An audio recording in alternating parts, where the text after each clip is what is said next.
আসসালামু আলাইকুম গাইজ, আমি ইমরান আছি আপনাদের সাথে। তো আজকে আমরা যাচ্ছি 12 বাজারে। 12 আউলিয়ার মাজার আছে যেখানে, এবং বিভিন্ন মসজিদ আছে, প্রত্নতাত্ত্বিক অনেক নিদর্শন আছে, সেইগুলো নিয়ে আপনাদের সাথে শেয়ার করব এবং আমরা নিজেরাও ঘুরবো এবং আপনাদের সাথেও দেখাবো এবং এর ইতিহাস নিয়ে আপনাদেরকে জানাবো, এর পিছনের যে কাহিনীগুলো ছিল সেইগুলো জানাবো। তো আজকের মোটো ব্লগে আমরা যাচ্ছি 12 বাজার। আর আপনারা যদি নতুন হয়ে থাকেন তাহলে অবশ্যই চ্যানেলটিতে সাবস্ক্রাইব করবেন, আর যদি ফেসবুক থেকে দেখে থাকেন তাহলে অবশ্যই আমাদের পেজটিতে ফলো দিয়ে রাখবেন। So let's get started the video. আপনি কি জানেন আপনার চিরবিদায় দেওয়ার পর কি হবে? আপনার ফ্যামিলির লোকজন কাঁদবে কয়েক ঘন্টার জন্য, তারপর চোখের পানি মুছে আপনারই ফ্যামিলি শেষ বিদায়ে আসা অতিথি বন্ধু বান্ধবদের খাওয়া দাওয়ার জন্য ব্যস্ত হয়ে যাবে। অতিথিরা তখন খাবার টেবিলে মাংস চিবিয়ে সেই সময়ের ট্রেন্ডিং টপিকটা নিয়ে আলোচনা করবে। কিছু মানুষ আবার আপনার ফ্যামিলিকে কল করবে, আমি বিশেষ কিছু কাজের জন্যে আসতে পারিনি।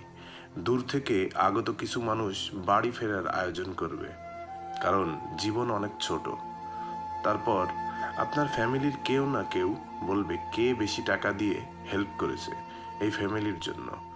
ভাগাভাগি থেকে শুরু করে সব কিছু চলবে তার আপন গতিতে।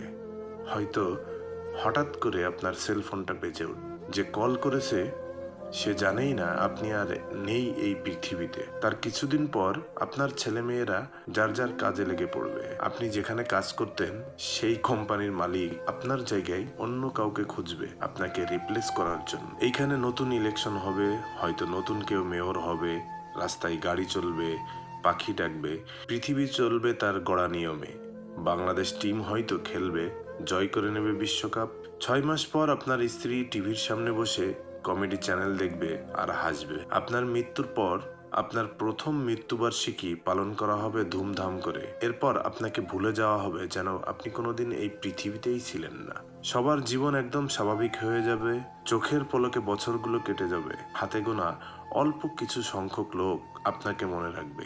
এখন আমাকে বলেন, যদি মানুষ আপনাকে এত সহজেই ভুলে যাবে, তবে আপনি কার জন্য জীবন যাপন করছেন? আপনি সারা জীবন ভেবে গেছেন মানুষ কি ভাববে আপনাকে নিয়ে। তারা আপনাকে নিয়ে ভাবে না, আর কখনো ভাববেও না। বাঁচুন শুধুমাত্র নিজের জন্য। Live your life for you.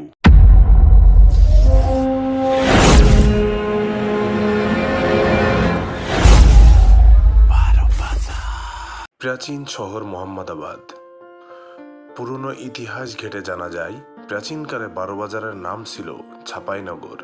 এ নগর ছিল হিন্দু আর বৌদ্ধ শাসকদের রাজধানী। 12 জন সহচর নিয়ে খান জাহান আলী এখানে আসেন।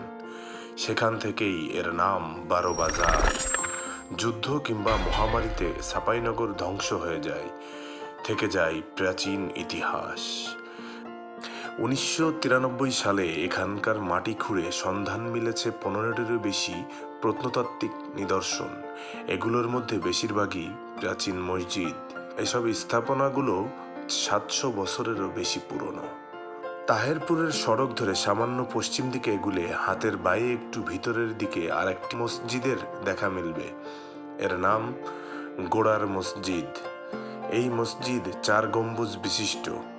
মসজিদের মিহরাব ও দেয়ালে পোড়ামাটির ফুল, লতাপাতা, ফলের নকশা সহ নানান কারুকার্য মণ্ডিত। বাইরের দেয়ালেও লাল ইটে মোড়ানো। 1983 সালে এই মসজিদের সন্ধান পায় প্রত্নতত্ত্ব অধিদপ্তর। এর পূর্ব পাশেও বড় আকৃতির একটি দিঘি আছে। মসজিদটি খননের সময় একটি কবরের সন্ধান মেলে। জনশ্রুতি আছে কবরটি গোড়াই নামে কোনো এক দরবেশের। এ থেকেই এর নাম গোড়ার মসজিদ। বেলার দৌলতপুর উত্তরপাড়া জামে মসজিদ। আপনারা দেখতে পাচ্ছেন মসজিদটা আসলে অনেক সুন্দরভাবে তৈরি করা, এবং মসজিদের ঠিক এই পাশটাতে একটি গম্বুজ আকৃতির আছে। আর এখানে বাচ্চাদের খেলাধুলার জন্য অনেক সুন্দর সুন্দর জায়গা আছে। এখানে পুরোটাই পাকা করা। এখানে বাচ্চারা, মাদ্রাসা যারা পড়ে তারা এখানে খেলাধুলা করে। তো চলুন কিছু সিনেম্যাটিক ভিউ দেখে আসি। আমি